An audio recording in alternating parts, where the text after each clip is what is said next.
लोकसभा का रण जारी है। लोकसभा चुनाव के लिए बीजेपी कांग्रेस आखिरी चरण को लेकर पूरा जोर आजमाइश कर रही है।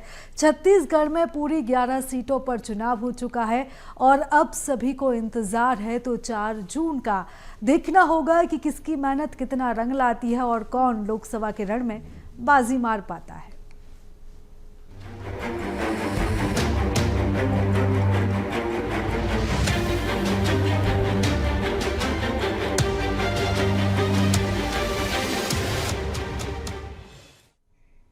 तो मध्य प्रदेश में 4 चरणों का मतदान होना है, जिसको लेकर कांग्रेस भाजपा दोनों ही पार्टी जोर लगा रहे हैं।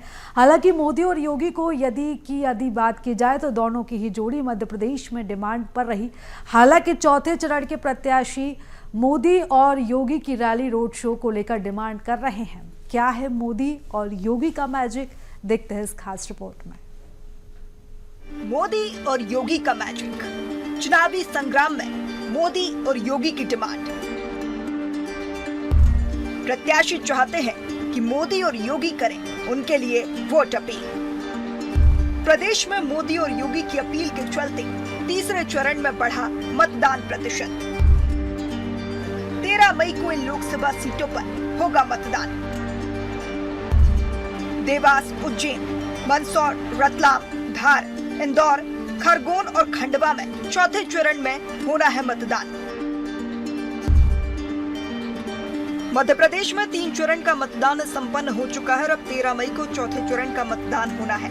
हालांकि चौथे चरण के मतदान में प्रदेश की 8 लोकसभा सीट पर मतदान होना है, मगर प्रत्याशी मोदी और योगी की जनसभा और रोड शो की डिमांड करते दिखाई दे रहे हैं, क्योंकि मोदी और योगी की जनसभा और रोड शो से प्रत्याशी को लगता है कि जीत की संभावना पक्की है। हालांकि प्रदेश में लगातार प्रधानमंत्री नरेंद्र मोदी के दौरे देखने को मिल रहे हैं। वहीं योगी आदित्यनाथ का प्रदेश के गुना लोकसभा सीट का दौरा देखने को मिला है।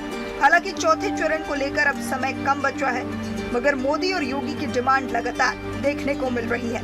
हालांकि भारतीय जनता पार्टी का कहना है कि देश और प्रदेश में मोदी और योगी का जादू हमेशा चलता दिखाई देगा।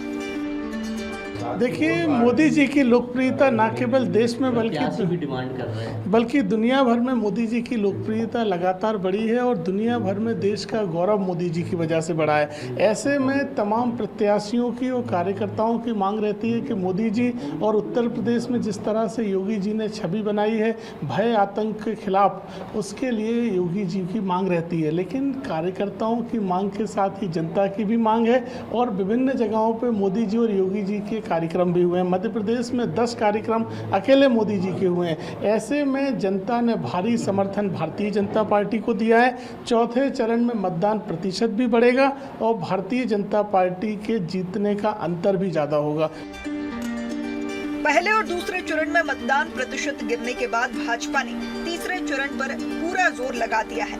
हालांकि प्रधानमंत्री नरेंद्र मोदी के बैक टू बैक दौरे भी मध्य प्रदेश में देखने को मिले हैं, जहां प्रधानमंत्री नरेंद्र मोदी और योगी आदित्यनाथ की जनसभा भी देखने मिली है। वहीं दोनों ही बड़े नेताओं ने भरे मंच से आम जनता से मतदान करने की अपील भी की है। हालांकि तीसरे चरण का मतदान प्रतिशत 2019 के मतदान प्रतिशत के बराबर देखने को मिला।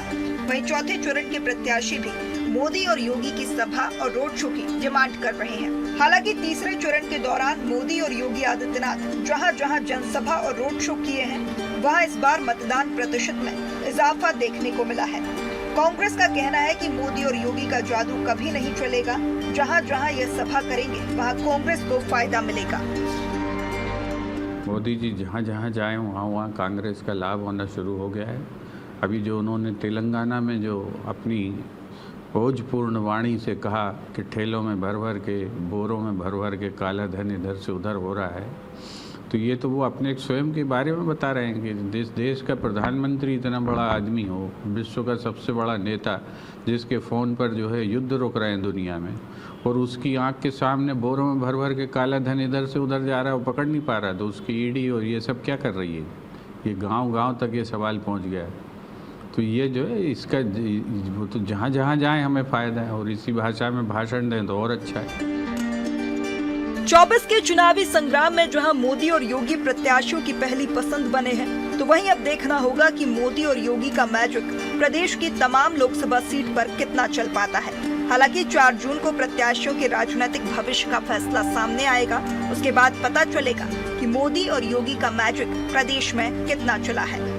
भोपाल से कैमरा पर्सन अमित के साथ विवेक राणा की रिपोर्ट।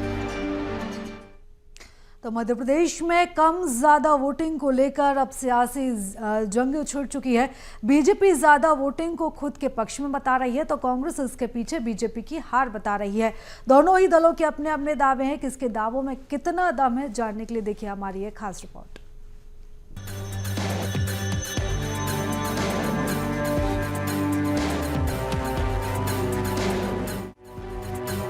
वोटिंग से हार जीत का अंदाज, कम ज्यादा वोटिंग से किसे फायदा?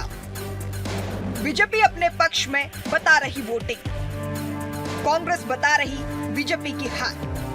किसके दावे में कितना है दम? सबसे पहले हम भारतीय जनता पार्टी के उस बयान को सुन लेते हैं जिसमें दावा किया जा रहा है कि ज्यादा वोटिंग उसके पक्ष में हुई है, यानी बीजेपी के वोटर ने 100% वोटिंग की है। साथ ही बीजेपी का दावा यह भी है कि कांग्रेस के कार्यकर्ता घर से नहीं निकले हैं, इसके लिए उनका वोटर बूथ तक नहीं पहुंचा है। इतना ही नहीं, भारतीय जनता पार्टी इस बढ़ते वोटिंग प्रतिशत पर ऐतिहासिक जीत का दम भरती हुई नजर आ रही है। हमारा तो ये मानना है कि भारतीय जनता पार्टी का जो मतदान है वो पूरा हुआ है। मतदाताओं ने निकलकर अपना उत्साह उमंग के साथ मतदान भी किया है। जहां वोट प्रतिशत कम हुआ है, ये कांग्रेस का वोट प्रतिशत कम हुआ है। जो मैं पहले कह रहा था कि जिस प्रकार से कांग्रेस पार्टी का चरित्र, जो दोहरा चरित्र है, देश विरोधी चरित्र है, जो संविधान का विरोध करता है, जो अपने प्रत्याशियों को लड़ाई लड़ने के लिए तैयार नहीं कर पाया, अपने प्रत्याशियों की लड़ाई में उनका नेतृत्व तो बाहर रहा, तो ये बताता है कि मतदाता ने भी उनका साथ छोड़ दिया है और भारतीय जनता पार्टी का मत प्रतिशत जो है वो बढ़कर आएगा। चुनाव में आप देखिएगा जो परिणाम आएंगे वो अधिक और सर्वाधिक रहेंगे और ऐतिहासिक जीत की तरफ भारतीय जनता पार्टी बढ़ रही है। तीसरे चरण की 9 सीटों पर बढ़ा मतदान। 2019 की तुलना में हुआ 0.11% ज्यादा मतदान। इस बार 9 सीट पर हुई 66.74% वोटिंग। दूसरे चरण की तुलना में तीसरे चरण में हुई 8.15% वोटिंग। भिंड, ग्वालियर, गुना, विदिशा, राजगढ़ में बढ़ा वोटिंग प्रतिशत। लोकसभा के रण में उतरे 3 दिग्गज शिवराज सिंह चौहान, दिग्विजय सिंह, ज्योतिरादित्य सिंधिया ही अपने विधानसभा क्षेत्र में बम्पर वोटिंग करा पाए हैं। 2019 के मुकाबले बुधनी सीट पर 6.96% वोटिंग, वहीं राघोगढ़ में 5.68% और सिंधिया की ग्वालियर पूर्व सीट पर 2.31% अधिक मतदान हुआ है। पूर्व गृह मंत्री डॉक्टर नरोत्तम मिश्रा की दतिया सीट पर 2.71%, भूपेंद्र सिंह की खुरई सीट पर 2.95% वोटिंग ज्यादा हुई है। सिंधिया और अशोक सिंह की ग्वालियर पूर्व सीट पर 2.31% अधिक मतदान हुआ है।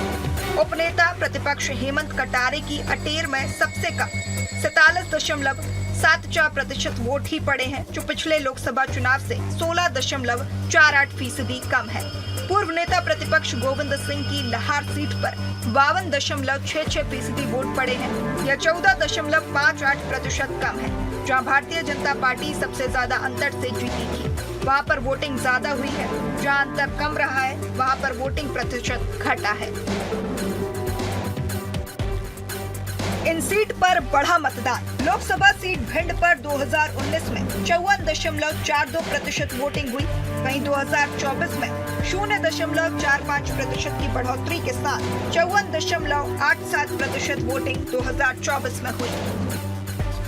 ग्वालियर सीट पर 2019 में 59.78% वोटिंग हुई, वहीं 2024 में 1.90% की बढ़ोतरी के साथ 61.68% वोटिंग हुई।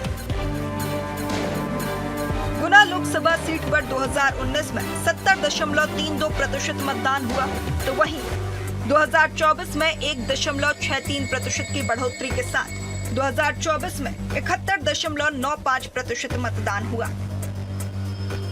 विदिशा लोकसभा सीट पर 2019 में 71.79% वोटिंग हुई, तो वहीं 2024 में 2.26% की बढ़ोतरी के साथ 74.05% वोटिंग हुई। राजगढ़ लोकसभा सीट पर 2019 में 74.39% वोटिंग हुई, तो वहीं 2024 में 1% की बढ़ोतरी के साथ 75.39% वोटिंग हुई। भिंड ग्वालियर में तो मतदान का प्रतिशत बढ़ा, लेकिन तीसरे चरण की हाई प्रोफाइल सीट गुना, विदिशा और राजगढ़ में भी वोटिंग प्रतिशत में बढ़ोतरी हुई है। गुना से ज्योतिरादित्य सिंधिया, विदिशा से शिवराज सिंह चौहान और राजगढ़ से दिग्विजय सिंह की साख दांव पर लगी है। इन 5 सीटों के अलावा तीसरे चरण की 4 सीटों पर वोटिंग प्रतिशत घटा भी है। इसमें मुरैना, सागर, भोपाल, बैतूल लोकसभा सीट शामिल है।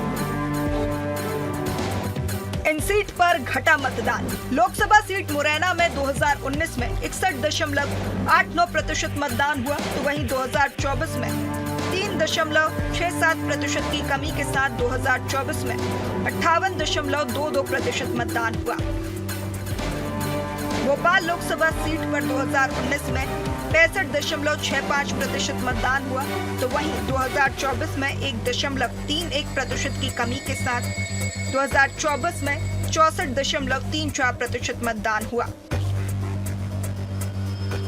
बैतूल लोकसभा सीट की बात करें तो 2019 में 78.15% मतदान हुआ, तो वहीं 2024 में 5.53% की गिरावट के साथ 2024 में 72.65% मतदान हुआ।